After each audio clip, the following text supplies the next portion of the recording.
서해 공무원 피살 사건에 대한 여야 공방이 진실 공방 양상으로 번지고 있습니다. 국민의힘에선 문재인 정권의 월북 조작 의혹을 제기하고 있고 또 민주당에선 당시 국회 국방위에서 군 당국으로부터 보고받은 비공개 회의록을 공개하자라는 목소리 앞서 들으셨죠? 자, 노동일 경희대 교수, 이강윤 한국사회여론연구소장 두 분과 함께 정치권 이슈 짚겠습니다. 네, 안녕하십니까? 네, 안녕하세요. 아까도 김병기 의원하고 얘기했지만 자료는 같은데 판단이 다른 사안이거든요. 자, 여야의 판단, 지금 판단 다시 한번 들어보고 두 분과 본격적으로 질문 이어가겠습니다. 기로는 정보위 국방위의 군 당국이 비공개 정보, 방금 말씀하셨던 소위 말하는 SI 정보라고 합니다. SI 정보를 충분히 보고를 한 걸로 알고 있습니다. 따라서 저는 국민의힘 의원들이 좀 딱한데요. 당시에 그 내용을 다 들었거든요. 지금 이 자리에서 말씀드리기는 좀 곤란합니다만 다 들었는데 이제 와서 왜 딴소리를 하는지 저는 잘 모르겠습니다. 그때 국민의힘 의원 중에 듣고 나서 월북이네 이렇게 얘기한 사람이 있었다는 게 맞아요? 맞습니다. 언론에 공개된 거고 백브리핑도 했다라는 소리를 저는 들었습니다. 국방위 소속 의원이라고 저는 전에 들었습니다. 제가 국방위원이고 정보위원이잖아요. 한번 열람한 적이 없어요. 그러니까 좀 뭐 이상한 이야기 듣고 와가지고. 혹시 그럼 그 내용을 보고한 적은 있습니까? 질문했을 때 답변하면서 이제 이런 내용이 있었다. 그러니까 월북이라는 단어가 있었다. 그래서 그때도 계속 물은 거예요. 그 월북이라는 단어를 가지고 월북이라고 단정할 수 있느냐. 그런데 계속 정부 측은 이제 그렇게 우겼고 저희들은 그 감청 전원 정보를 가지고 월북이라고 100% 단정하기 어렵다. 다른 증거들이 있어야 되는데 다른 정황 증거들은 제가 방금 말씀드렸듯이 다 조작된 것이다. 그러니까 민주당은 왜 이제 와서 딴소리 하느냐라는 입장이고 하태경 의원은 열람한 적도 없다 이렇게 일축하고 있거든요. 그러니까 뭐가 좀 전혀 뭐 아구가 맞지 않는 그런 일인 것 같은데 윤건영 의원 얘기도 가만 들어보면 본인이 직접 경험한 걸 얘기하는 게 아니에요. 본인이 예를 들어서 정보 보고를 받았다, 그 자리에 있었다라고 했던가 아니면 월북 맞네라고 하는 말을 직접 들었다는 게 아니고 다 전원이었다는 거거든요. 본인이 듣기로는 이렇게 전해 듣기로는 그런 것을 알고 있습니다라고 한 거기 때문에 윤건영 의원도 저런 증언을 할 만한 분은 아닌 것 같고 그런 얘기 하려면 직접 들은 분이 나와서 얘기해야 될 거 아니겠습니까? 어떤 모 의원이 월북이네 얘기했다는 걸 내가 들었다 이렇게 얘기했는데 저분도 그런 건 아닌 것 같고요.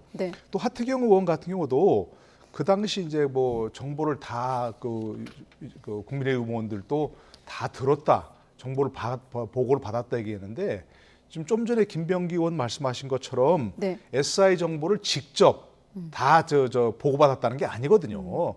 그거를 정리한 내용을 그렇죠. 그걸 정리한 내용을 들었다는 얘기지. 그리고 그 당시 하태경 의원 말을 그냥 인용하면 그 당시도 계속해서 그에 대해서 의문을 제기한 적이 있다. 월북이라는 단어가 거기서 분명히 나왔느냐. 그것이 어떻게 들었냐는데 그 경로는 분명하게 못 들었다 이런 얘기거든요. 그러니까 어쨌든 지금 서로 정보가 지금 서로 얘기가 들은 것들도 엇갈리고 있으니까 이 문제는 하루속히 아까 김병기 의원은 그러시더라고요.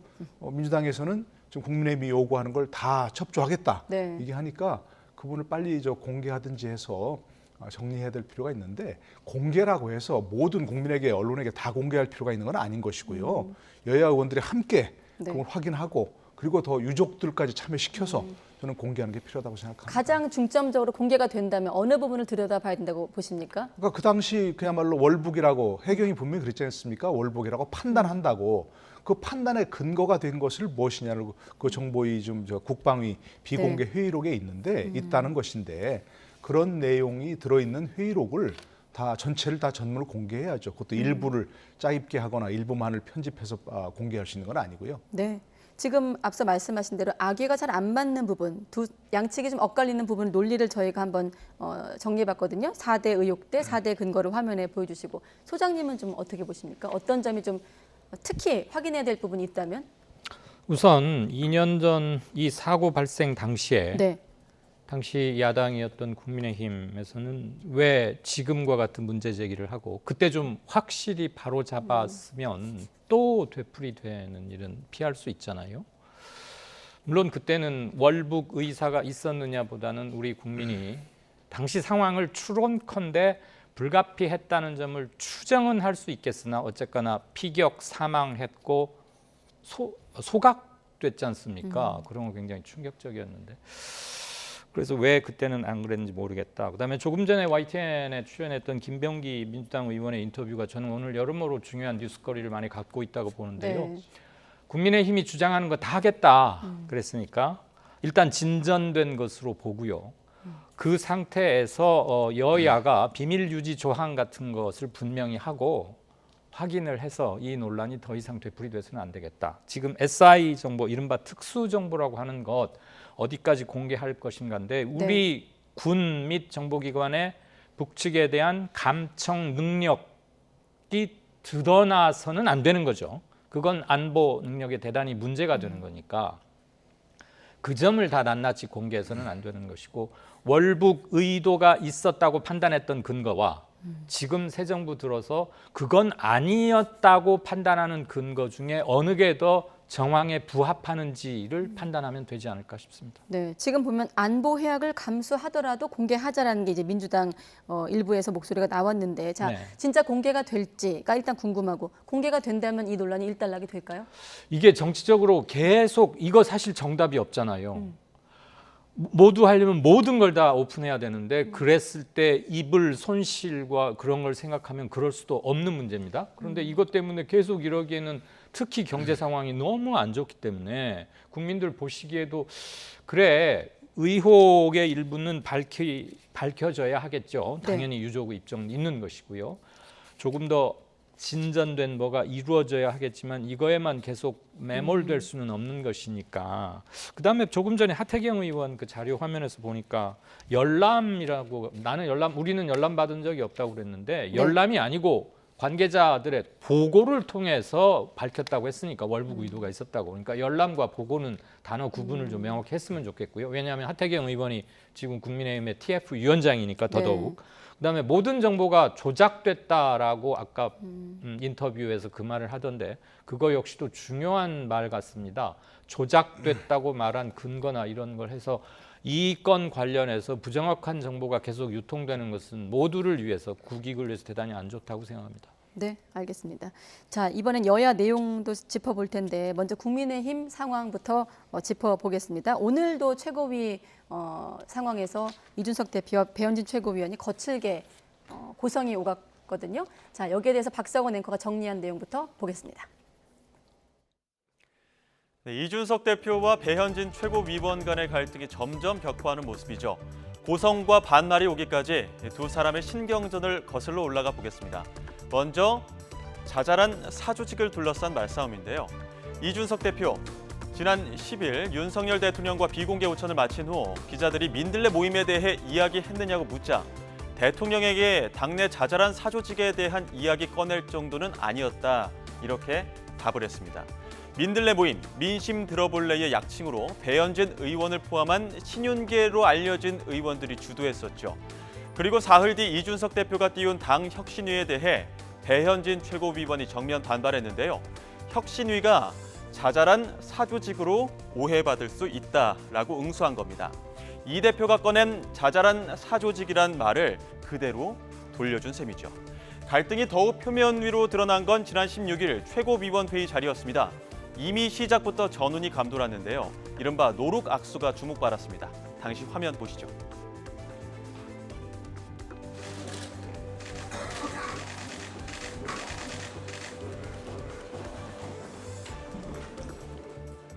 네, 이렇게 시작부터 싸늘한 분위기가 감지됐는데 역시나 비공개 회의에서 충돌했습니다. 안철수 의원이 국민의당 몫으로 최고위원을 추천한 것과 관련해 이준석 대표가 땡깡 부린다는 표현을 사용하며 불만을 표출했는데요. 이에 대해 배현진 최고위원은 졸렬해 보일 수 있다며 맞받아쳤습니다. 그리고 다시 이 대표는 최고위가 당의 최고 의사결정 기구인 만큼 졸렬의 문제로 보면 안 된다며 받아친 것으로 전해졌습니다. 이렇게 갈등이 고조되는 가운데 오늘 다시 한번 격화된 모습을 보였습니다. 최고위원회 회의 공개 여부를 두고 이준석 대표와 배현진 최고위원이 설전을 벌였는데요. 오늘 아침 회의 모습 직접 보시죠. 누차 제가 그 제안을 드리지 않았습니까? 회의 단속을 좀 해달라고. 잠깐요. 이제 정확히 아니요, 발언권을 득해서 말씀하시고요.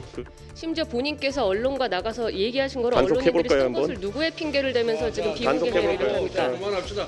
같은 거 들어보세요. 비공개 회의할. 예. 비공개 회의하겠습니다. 아니요, 논의할 사안이.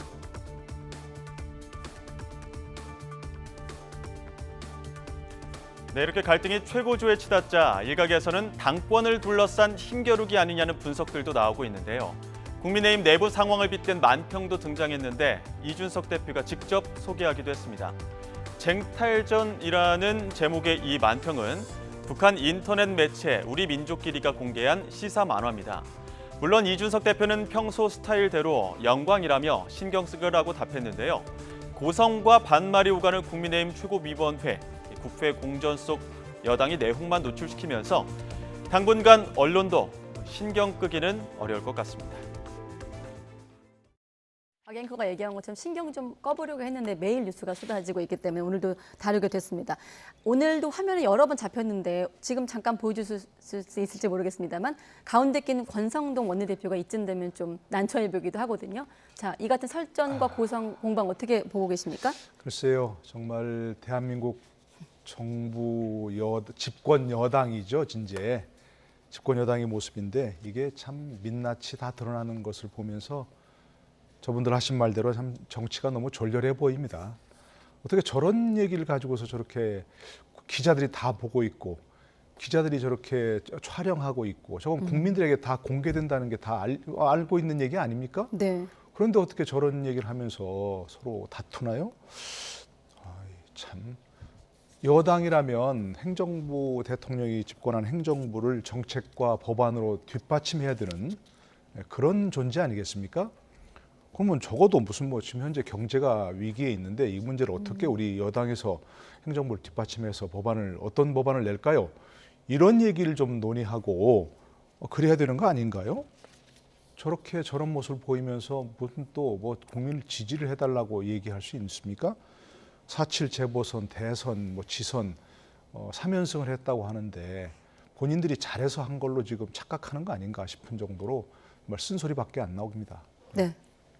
네, 이준석, 배현진 두 분과 사이에 있었던 권성동 원내대표. 아까 책상 쾅 이런 자막도 있었는데 예. 그 책상 쾅 할 때 기분은 솔직히 속내가 어떨까요? 예상해 본다면. 감정 싸움 같아서 네. 보기가 좀 민망합니다. 그리고 땡깡 이런 말은 보통 사람들도 잘 안 쓰는데 이거 공개 회의 때 최고위원과 당대표라는 사람이 이렇게 서로 반말로 그랬다는 거 아니에요? 네. 다 카메라 돌아가고 있는데 아무리 화가 나도 그렇죠. 한편으로는 그 용기가 대단해 보이기도 하고요. 그럼 이 같은 어떤 당권 신경전 각축 쟁점이 뭡니까? 뭐라고 좀 보십니까? 그 밑바탕에는 주도권이나 당권 각축 이런 것도 있을 수 있겠죠. 그런데 평소에 켜켜이 쌓였던 앙금들이 지금 여과 없이 막 분출되는 게 아닌가 싶고요. 그런데 지금 특히 정부 여당이 그럴 땐가 지금 이슈나 경제 정말 심각하거든요. 예전에 우리 전두환 그 시절에 삼저 호황 때문에 한번 경제가 융성한 적이 있는데 지금 네. 그때와 정반대입니다. 삼고. 그리고 우리가 총력을 다해도 대책을 세우기가 대단히 어려운데 네. 저런 것들이 그래서 최근에 여론조사 이따도 아마 나오겠습니다만은 대통령 국정수행 평가라거나 당 지지도 이런 것들 하락 추세거든요. 네. 그런 거 당연히 염두에 둬야 할 겁니다. 지금 정부 여당이 저렇게 한가해 보이지 않습니다. 왜 저렇게 민망하게 하는지 저도 잘 모르겠습니다. 네. 한가해 보이고 민망하다라는 두 분의 어떤 쓴소리가 겹치는데 이런 가운데 이제 이준석 대표의 거취를 결정할 최대 변수입니다. 당 윤리위가 이번 주 수요일 오후 7시 열릴 예정인데 자 징계 결과를 봐야 되겠습니다만 수위에 따라 좀 앞으로 당의 어떤 운명도 좀 갈릴 것 같고요. 굉장히 중요하죠. 네. 어쨌든 윤리위에서 경고가 가장 낮은 단계의 징계라 그러죠. 그런데 그것만 되더라도 사상 초유의 일이죠. 집권 여당의 대표가 윤리위에 회부되어서 징계를 받는다. 이 사실 자체가 참 민망한 것이고 네. 더더구나 지금 몇 달째 저렇게 성접대 의혹이라고 하는 것이 저렇게 대문짝만하게 계속해서 당대표를 둘러싸고 이렇게 나오는 거 성상납 의혹 이런 말 자체가 저렇게 회자되는 거 이거야말로 정말 빨리 결정이 돼서 끝내야 될 그런 문제죠. 어쨌든 간에. 네.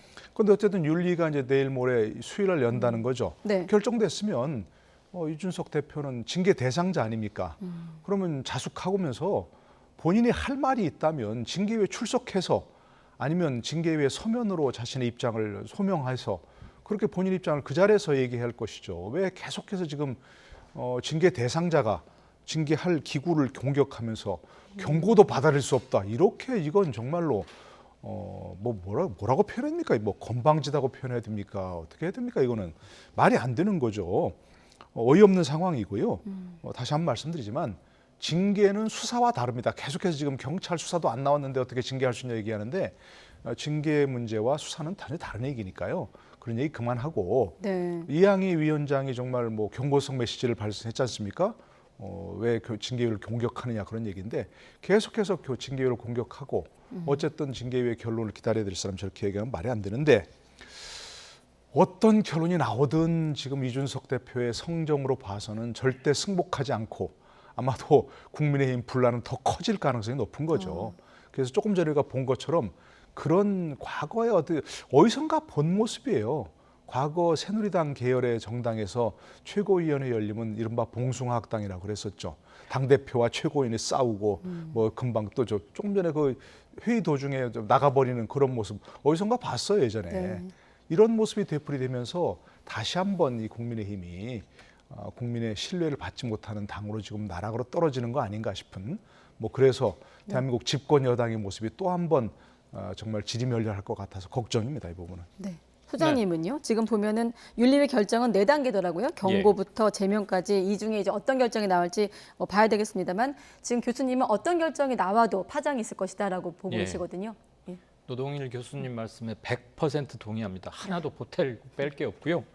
그 이준석 대표가 나는 가장 가벼운 징계인 경고도 못 받아들이겠다고 하는데 그것도 대단히 부적절한 발언이지만 가장 가벼운 경고 처분이 나와도 본인에게는 물론이고 국민의힘에게도 결정적인 아주 중대한 사안이라고 생각합니다. 제대로 기능하기 힘들겠죠. 본인은 뭐 정치인으로서의 뭐 생명 이런 것은 물론이고 네. 집권 여당도 아주 큰 혼란에 빠질 것이고 국민들 얼마나 충격받겠습니까? 그리고 성상납이라니요. 지금 어떤 시대인데 무슨 뇌물 상납도 큰 죄인데 성상납이라니 이런 말 자체가 너무 터무니가 없는 것입니다. 어쨌거나 네. 왜 이게 이렇게 오랫동안 계속되는지 정말 모르겠고 저도 궁금하고 빨리 규명되고 더 이상 지속되지 말아야 할 얘기입니다. 왜 징계위가 자꾸 늦어지는지도 저는 잘 모르겠습니다. 네. 앞서 그 저희가 놓친 부분이 있는데 만평 아까 박성원 앵커가 전해주신 만평 지금 북한 선전 매체에 등장하긴 했습니다만 이준석 대표는 신경 끄라고 했습니다. 이 화면을 놓고 좀 지금의 당내 상황을 간략히 좀 요약해 본다면 끝으로 어떻게 좀 전개될까요? 네. 만평을 잘 그린 건 맞아요. 네. 왜냐하면 그 중간에 이준석 대표가 결국 당권을 둘러싼 싸움이거든 이게. 내년에 이제 어차피 이제 이준석 대표의 신상에 별 문제가 없다면 내년 가서 분명히 대표가 바뀌어야 할 거 아닙니까? 그럼 내년에 선출된 당 대표는 결국 공천권을 가지는 당 대표가 되거든요. 그러니까 이게 결국 당권, 주도권을 당내 주도권을 둘러싼 다툼이라는 건 뭐 다 얘기하는데 북한에서 우리나라 이 당내 문제, 여당 내까지 신경 쓸 그런 여력이 있나요? 그야말로 또 똑같은 얘기 하고 싶습니다. 그만큼 좀 시끄러워 보이는 게 아닌가 이 정도로 좀 짚고 싶은데 너나 잘하세요. 네, 오른쪽에 있는 캐릭터가 안철수 의원인 것도 눈에 띄고요. 네. 그렇다고 그러네요. 뭐 윤핵관하고 안철수 이렇다며요. 뭐 북한의 카툰리스트가 그린 것까지 저희가 논평할 수 있을지는 모르겠습니다. 이준석 대표가 직접 SNS 소개해서 저희 잠깐 한번 언급하고 넘어가려고요. 네. 여기까지 들을까요 그러면? 네. 다음 주제 넘어가겠습니다. 이준석 대표에 대한 어떤 거치 부분은 두 분이 생각이 겹쳤는데 이 부분은 어떤지 좀 궁금합니다. 민주당 윤리심판원이 오늘 성희롱상 발언 의혹을 받고 있는 최강호 의원에 대한 징계 여부를 논의 아마 하고 있을까요? 아직 속보가 좀 들려오지 않고 있는데 결과가 좀 나오면 여러분께 전해드리고 민주당 징계 수위도 4단계로 구성이 되어 있거든요. 어떻게 예상하십니까? 지금 또 민주당 분위기 포함해서? 그 당시 최강호 의원이 이게 굉장히 잘못했죠. 그런 농담했다고 생각합니다. 네. 부적절한 농담이지만 흔히 할 수 있는 과거에 이렇게 우리 그야말로 이 기성세대들이 했던 농담인데 그 당시 즉시 사과하고 부적절했다 이렇게 했으면 문제 없을 텐데 거기다 거짓말까지 했잖아요. 무슨 뭐 쌍지읒이라고 했다고 말이 안 되는 그런 했기 때문에 이런 사태가 벌어졌는데 저는 지난번에 그 제명까지 한 그런 강력한 징계를 했던 적이 있지 않습니까? 근데 아마 이 문제는 본인의 어떤 얘기, 지금 어떤 본인의 해명에 따라 좀 달라질 거예요. 본인이 정말 죄송하다, 다시 한번 얘기하지만 이렇게 한다면 뭐 경고나 이런 넘어갈 텐데 아마도 그 최강욱 의원의 성품을 봐서는 지금에 와서 그럴 것 같지는 않고, 그렇다면 경고 이상의 어떤 징계가 나와야 되는 거죠. 그렇지 않고 이게 그냥 유야무야 넘어가거나 가벼운 처분으로 넘어간다면 뭐 이것이 민주당은 조금 더 시간이 필요하구나, 반성할 시간이 더 필요하다, 아마 그런 쪽으로 국민들이 생각하는 그런 계기가 되지 않을까 싶습니다. 네, 지난 2일에 지도부가 총사퇴를 했고 이후 계속 자맹을 이어왔던 박지원 전 비대위원장도 SNS에 글을 올렸습니다. 침묵을 깨고 작심 발언을 했는데 좀 이 문제를 통해서 확실히 정리하고 혁신의 좀 길에 들어섰다는 거 증명하라라는 주문이 나왔어요. 예. 네.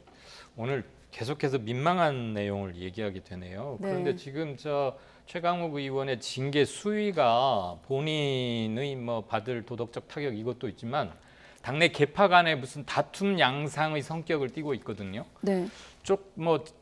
특정 그룹에서는 야 그거 그냥 농담이었고 그때 사과도 한번 하긴 했으니까 가볍게 살 사안이지 이게 그렇게 정색하고 정치 제명 이렇게까지 할 것이냐라고 생각하는 측이 있고 네.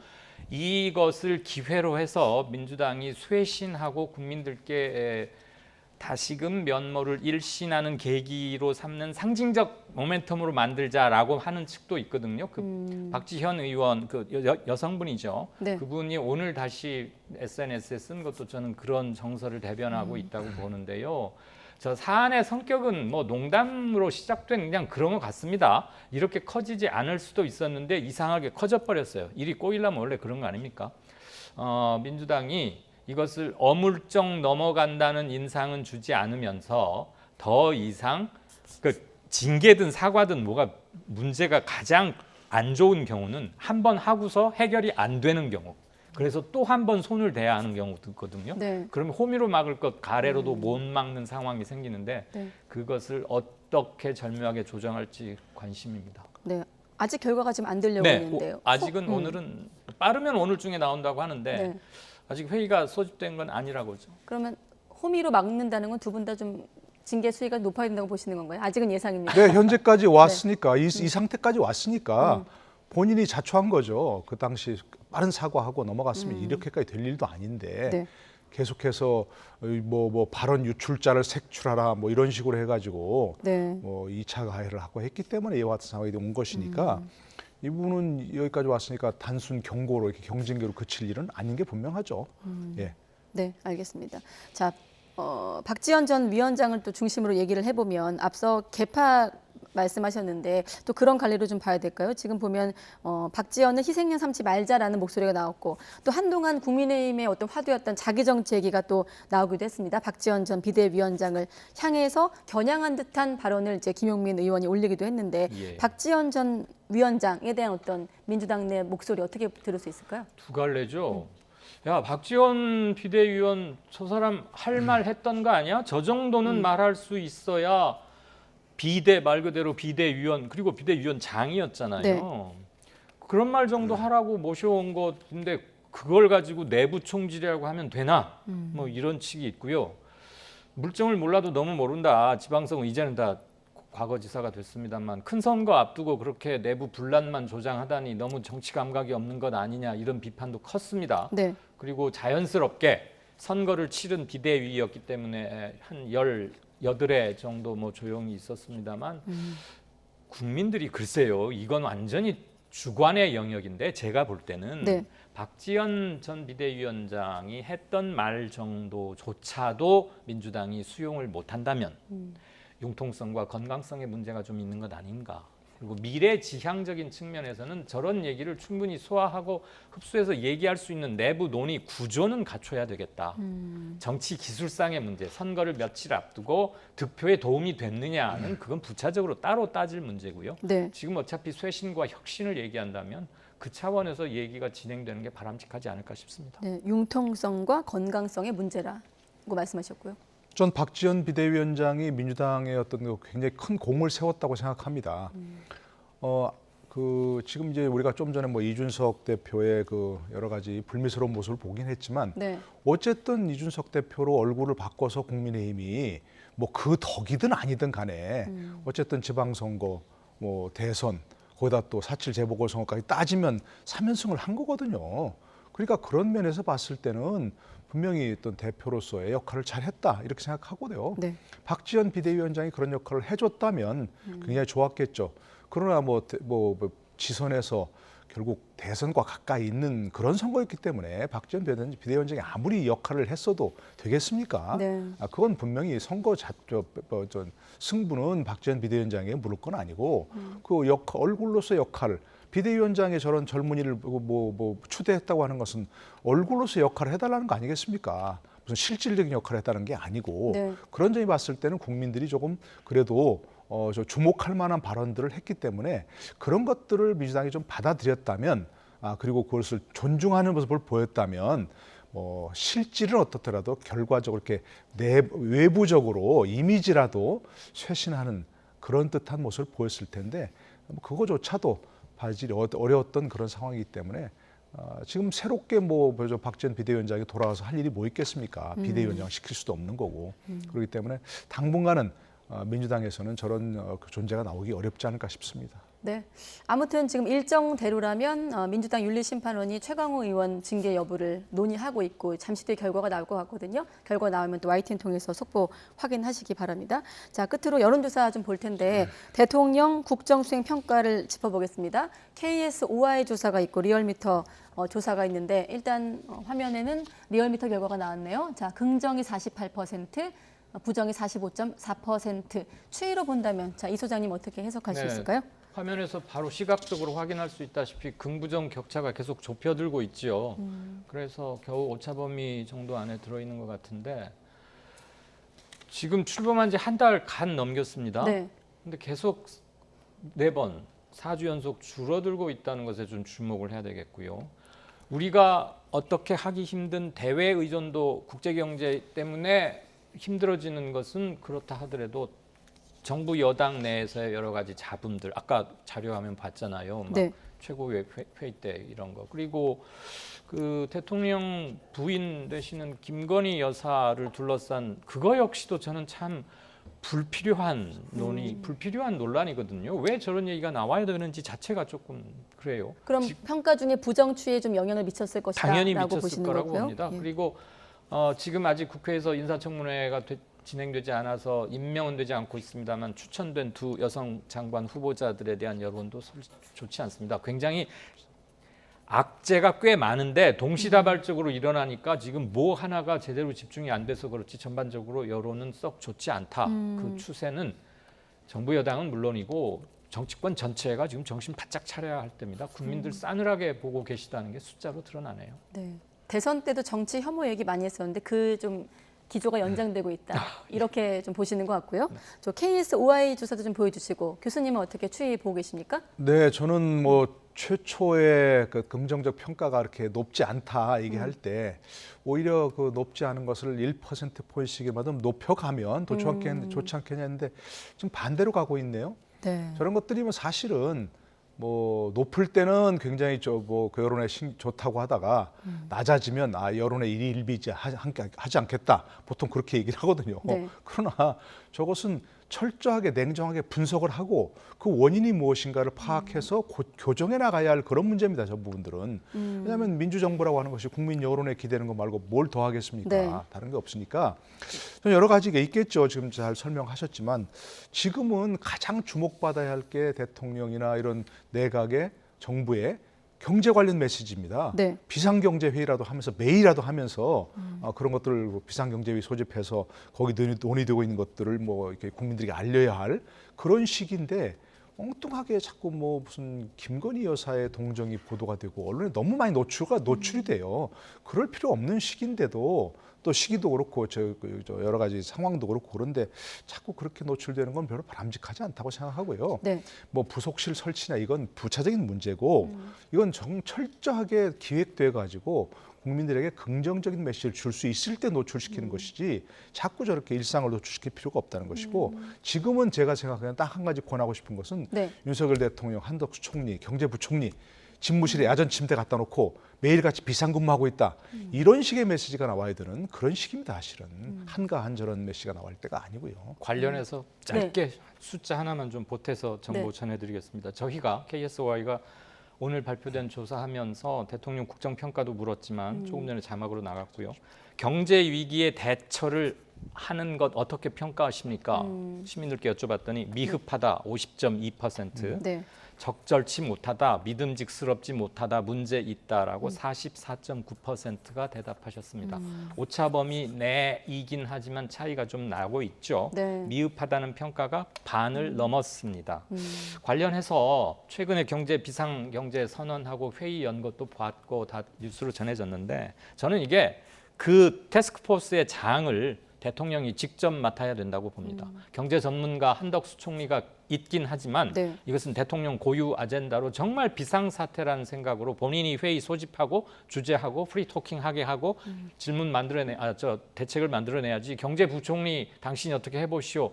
이거는 대국민 그 인식도 그다음에 이 경제 위기를 대하는 정부 여당의 긴장 상태 이런 걸 감안해서라도 대통령 고유 아젠다로 했으면 어떨까 싶습니다. 일단 대통령이 오늘 나온 발언 중에는 민생 물가에 초당적으로 좀 대응해달라. 국민이 숨 넘어가는 상황이라고 언급을 했는데 이런 언급만으로는 좀 부족하다고 보시는 건가요? 그러니까 예를 들어서 지금 뭐 저 일치되는 것 중에 하나가 지금 네. 대통령이 긴장한 모습을 보여라 이거 아니겠습니까?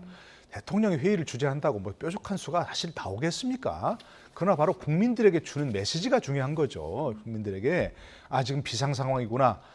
그래서 좀 대통령부터 시작해서 이렇게 비상근무를 하고 있구나. 그리고 거기서 뭐 하루아침에 뭐 해결될 건 아니지만 뭔가 매일같이 하나씩이라도 그런 경제 대처하는 메시지가 나오고 있구나. 이런 걸 보여줘야 할 때란 그런 얘기죠. 그게 아니고 뭐 그러니까 대통령이 그 아침에 그 출근할 때 기자들하고 일문일답하는 거 그 자체가 중요한 그런 메시지인데 그런 데서 그 뭔가 조금 정제되지 않은 메시지가 나옴으로 해서 그런 긍정적인 효과를 다 까먹는 그런 상황도 있거든요. 네. 그러니까 그런 말씀을 하실 때 기자들이 오늘 분명히 무엇을 물을지 되게 나와 있는 거 아니겠습니까? 이슈가.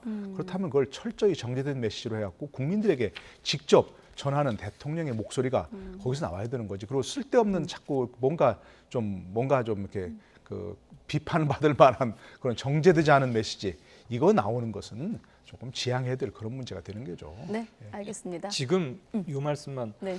굉장히 금리를 빠르게 올리고 있습니다. 이건 우리뿐만 아니라 세계적인 추세고 그동안 돈이 많이 풀렸으니까 네. 가장 걱정해야 할 최악의 사태는 금리를 높이고도 올리고도 물가를 잡지 못하는 겁니다.